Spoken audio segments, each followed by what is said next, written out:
Hi, I'm ONeil, and today I'm going to teach you how to Stalefish Noseblunt speed check. Now before attempting this trick, definitely put on a helmet. Always protect your head. I would also strongly recommend wearing gloves. If you happen to lose your balance, you can just put your hands down, and it helps you get a stronger, tighter grip on the board. I would also probably recommend wearing hard cap knee pads. If you high side, just fall on your knees and you'll be fine. You want to know two tricks: a Stalefish check and a Noseblunt check. Ethan Koshard made a very, very fine trick tip on how to Noseblunt check on Motion Board Shop's channel. You should check that out. It helped me. It'll help you.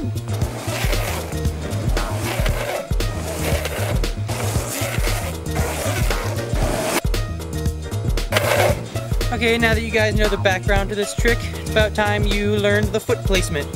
So I usually like to ride with my board backwards. I usually like to nestle my foot in between the truck and the tail, just to give my foot a nice little pocket where it really won't move around too much.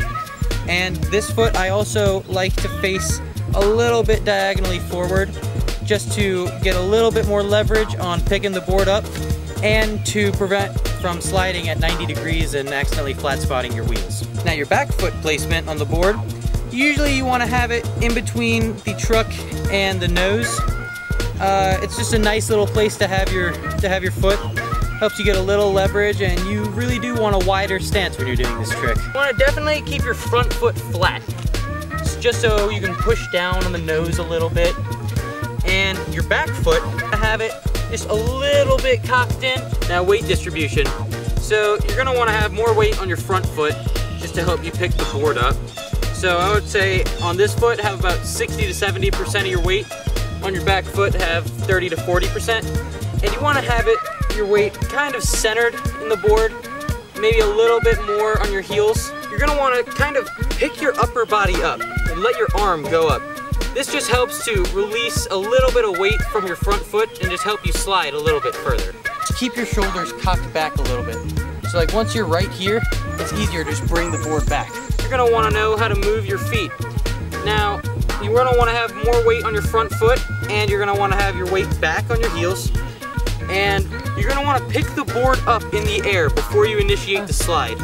And once the board is in the air, you're gonna keep your weight on your front foot, and you're gonna pick the board up and turn gently with your back foot. You're gonna use the instep or the heel of your back foot to gently ease the board forward. Once you're sliding on your front two wheels like this, you're gonna wanna know how to land the trick. And to do that, you're gonna have to bring your weight back to a 50-50 ratio on each foot. This will bring the back two wheels back onto the ground. Now, from here, you're gonna wanna put about 60-70% of your weight on your front foot and just use that to suck the board back in. Ride away with a nice center of gravity, no foot more weighted than the other. It'll look good. The most common problem people have with this trick is picking up the board and not sliding. Instead, they whip out the board really aggressively and hope to slide. If you do that, you're really just going to catch up, and you're probably going to end up doing a 180 or high siding. And to fix this problem, you just gently ease the board up off the back two wheels and then push it out to slide. Right now my setup is a loaded pokey with Paris 150mm trucks and ADA orangutan morongas. A lot of people prefer to do this on a street deck. Also, a lot of people like using hard wheels. It's possible on any setup. There's no proper way to do it.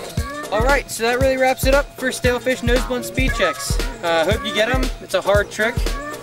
It takes a lot of practice, a lot of commitment, but once you get them, they're really fun to do, and they look really steezy. Thank you guys for watching. I'll see you next time, and keep shredding. Have fun.